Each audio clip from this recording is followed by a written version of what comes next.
Special edition of Friedman Adventures Live because I'm with who I think is the best young captain in the fleet this year. It is Max Neue.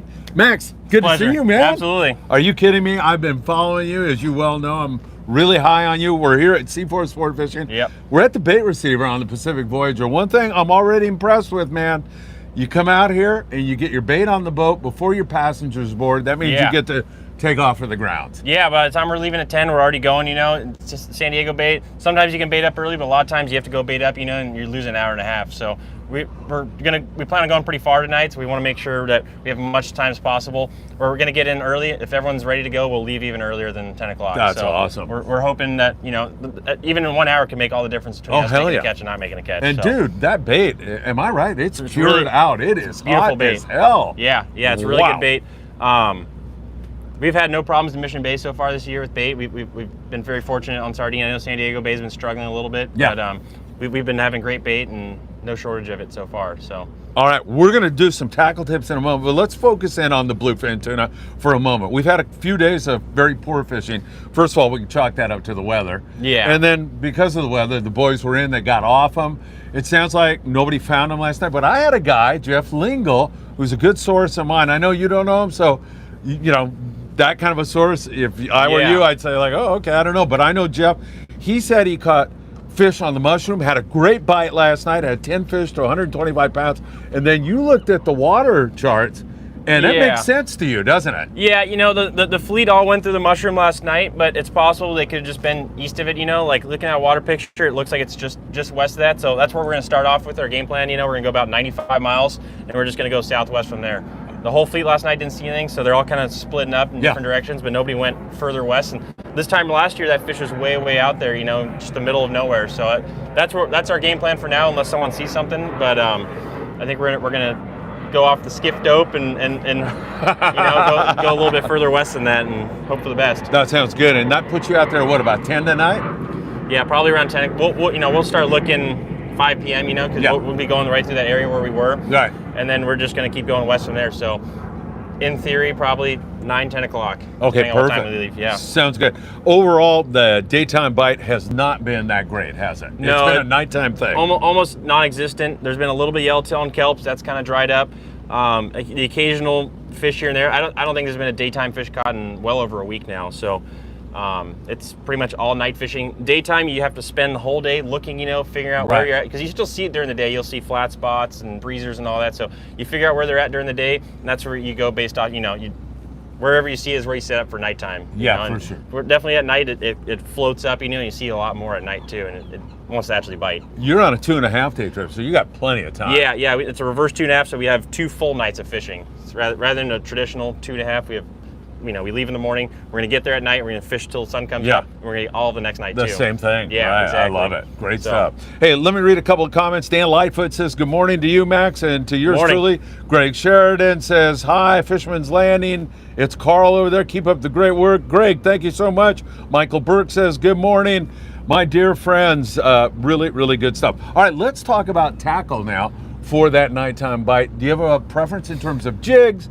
And really important stuff is that you're paying attention to your captain, that's you. Yeah. About the depth and dropping pretty quickly. Like when you say drop, you want to drop. Yeah, so cover some of that. The most important thing at night fishing is keeping your jigs as vertical as possible. So the size of your jigs and the weight of your jigs depends on weather. Like tonight we're gonna have beautiful weather. We can get away with anything from like 200 to 300 grams, you know, even lighter sometimes. It also depends on how deep they are, but roughly lately it's been like 240 to 360s where we've seen most of it.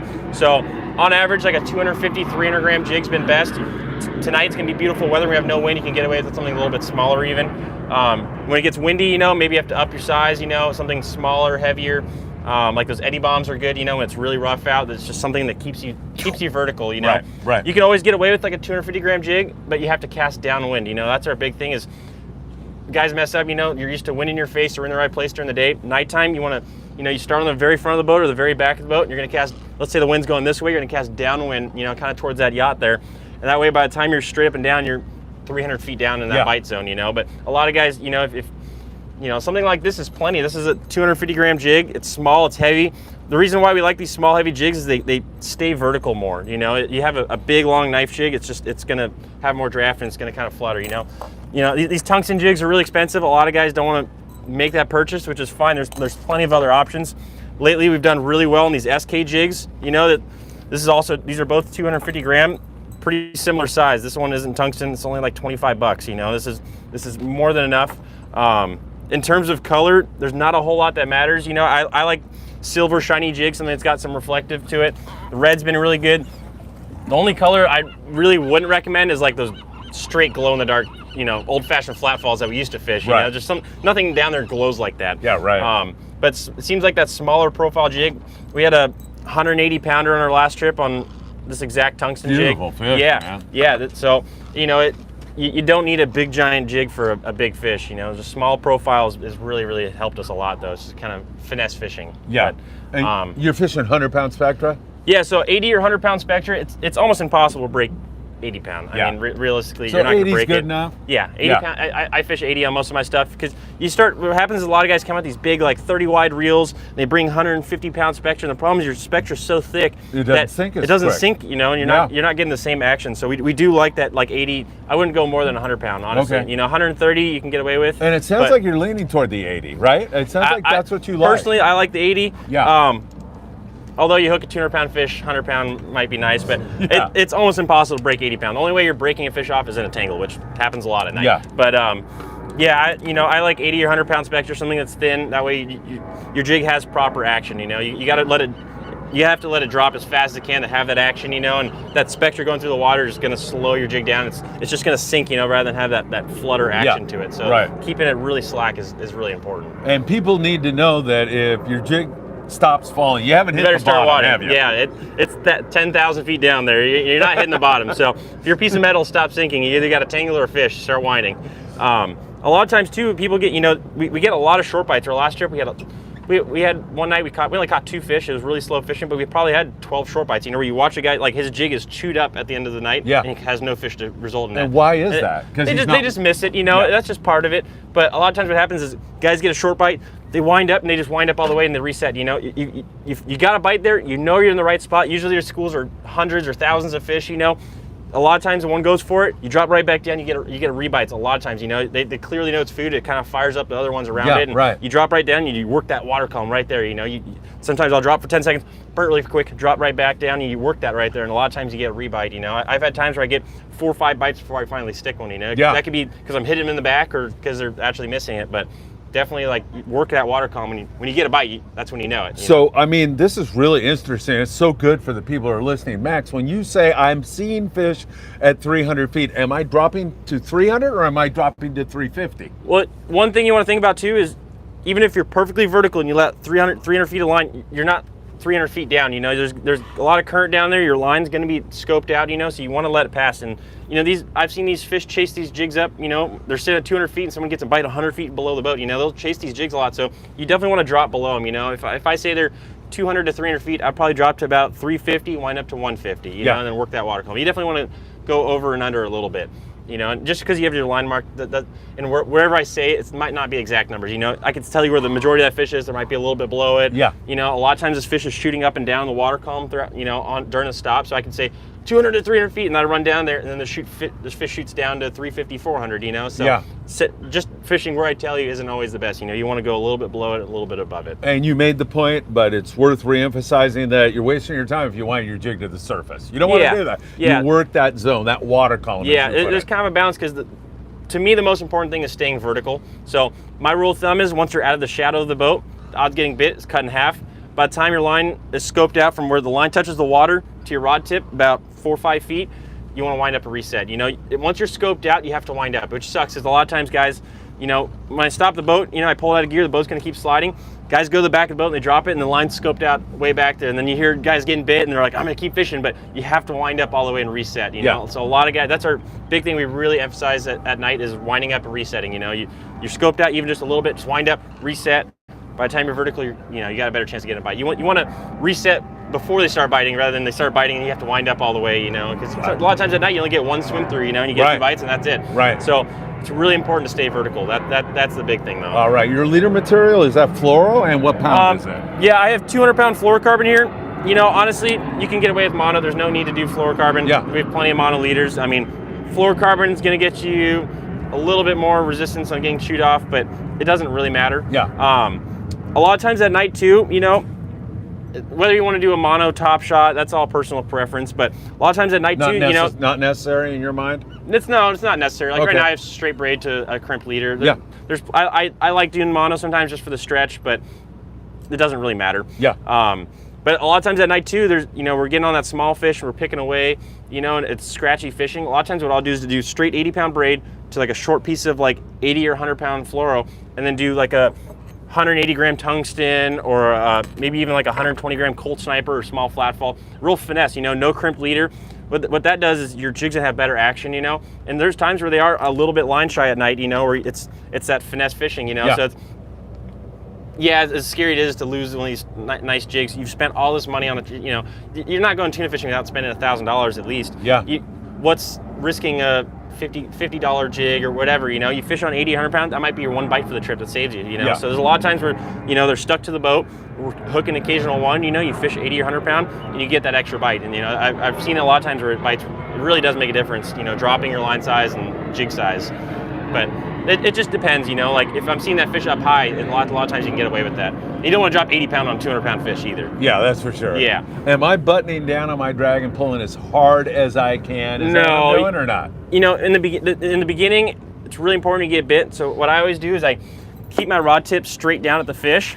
So I'll keep it down like this. That way, one, my jig's dropping faster, the line's not going through the guides. And two, when I get a bite, if I have my rod up here and I get bit, it's gonna slam my rod down, you know, and it's just gonna, I'm not gonna get a good hook set. If I have my rod pointed straight down and I get a bite, I wind into it, you're already direct on that fish, you know, and it's really important to keep winding through your bites. It doesn't necessarily mean your drag has to be hammered down. Because a lot of, you know, even a 20-pound fish, if it tries to run as hard as it can on 100 pound, you're gonna either rip his face off or you're gonna break him off. You know, you still can lose him, so you gotta let him run. But it's really important to keep it tight. So when I get bit, you're gonna keep turning the handle as hard as you can, and you can't stop turning the handle. A lot of times you see what happens is guys take 3 turns, they get tight and it's sitting there shaking its head, and then it falls right off, you know? So it's really important just to keep winding. Your drag doesn't have to be tight. Once they make a run, let them run. Don't try and stop them. Lean on the rail. Relax. Figure out where you're at, right? relax. Let them do their thing. You know, kind of take a deep breath. Yeah.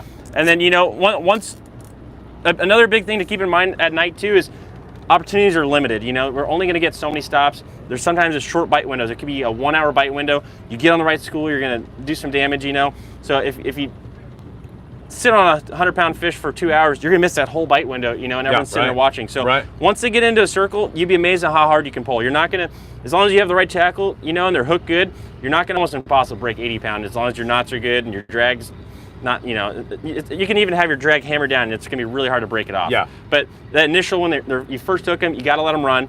Once they're in their circles, then you can start upping your drag, you know, and really crank on it. Because if you're sitting there and he's just circling and you're not gaining, you gotta bump that drag up and get him in. You know, it shouldn't take more than 20 minutes on any fish. You know, maybe if you hook them a little funny, 30 minutes on a big one, but you really shouldn't take that long. You know, you fight fish for an hour, you might have just ruined. That might have been our one stop for the whole trip. You know, and yeah, we had 15 minutes to get on another stop. You know, and everyone else caught. You know, maybe we got on a good stop. So it's really important to pull them. Like I'll set timers even sometimes just to keep people like motivated to keep pulling on, because it's scary. It's, you know, that might be your first triple-digit fish, might be your personal best. You know, you spent all this money into your one bite. You're really scared to pull on it. You know, but the longer you fight it, the bigger the hole wears in its mouth.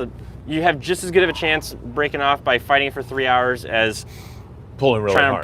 to pull hard, you know. So once you get them in a circle, you just wrench on that thing, and you know, as long as your hooks are good and you got a good hook set, it's not going to go anywhere. Man, this is such a great seminar. I'm calling it a seminar. We're on the Pacific Voyager. That is Captain Max Neue. He is tuning us up on everything that you need to know. Max, one other thing. Follow your fish, man. We say it all the time. You say it all the time. It's so important. The tangles at night are horrendous. It's really, really painful to watch sometimes. You'll see the whole boat in one giant tangle, and then everyone loses their expensive knife jigs and all their Spectra and their reels, and then they're not even fishing, you know. So it's really important to stay on top of it. Another thing, too, is you just can't get frustrated. When you get entangled, it doesn't matter how good you are, it's going to happen. So you got to just accept it.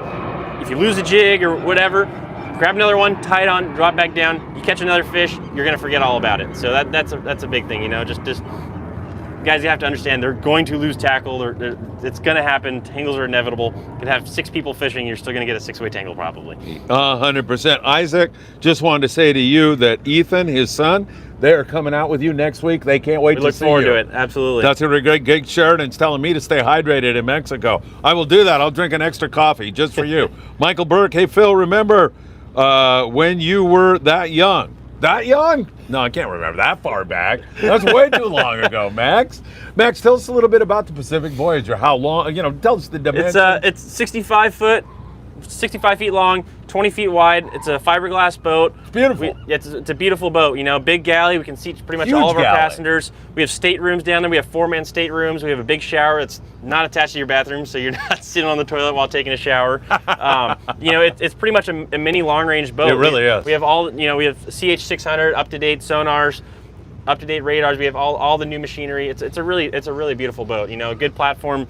The back of the boat's really wide. We hold a lot of bait. We have 3 top tanks. We have 3 wells. 2 of the wells are slammers that transfer into full wells. It's just like long range, or you have a slammer full of bait and you transfer it into a well. They're not spray brine. They're full wells, just like long range. Your fish come down to temperature a lot quicker. So what do you carry? A couple hundred scoops of bait if you wanted to? Yeah, it's all dependent on how you want to call them on swings. But about 250, 300 swings of bait. Wow, that's great. So, we do up to 5-6 day trips. So we have to have that bait capacity, which is great for these short trips because you can really throw it. We chum at night pretty much. We'll dump a whole tank of bait on the school at night sometimes. Oh really? Do they react to that? Last year we had fish boiling in the dark sometimes. Oh my God! How cool is that? There's times where most of the time it doesn't make a difference. But there are times where school stuck to you good and maybe they're up. If they're 300 feet down, it's not going to do a whole lot. But if they're up, 200, 150, 200 feet.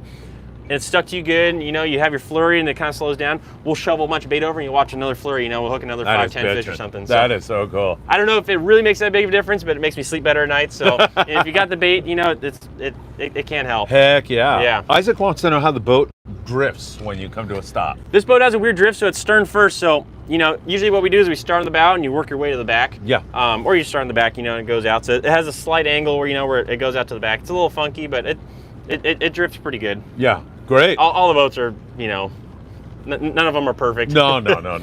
How do you like what you've seen so far this season? Look like it's going to be a good 2025 too? Yeah, there's plenty of fish out there. Yeah, there is. It's just kind of dependent on how much more fish rolls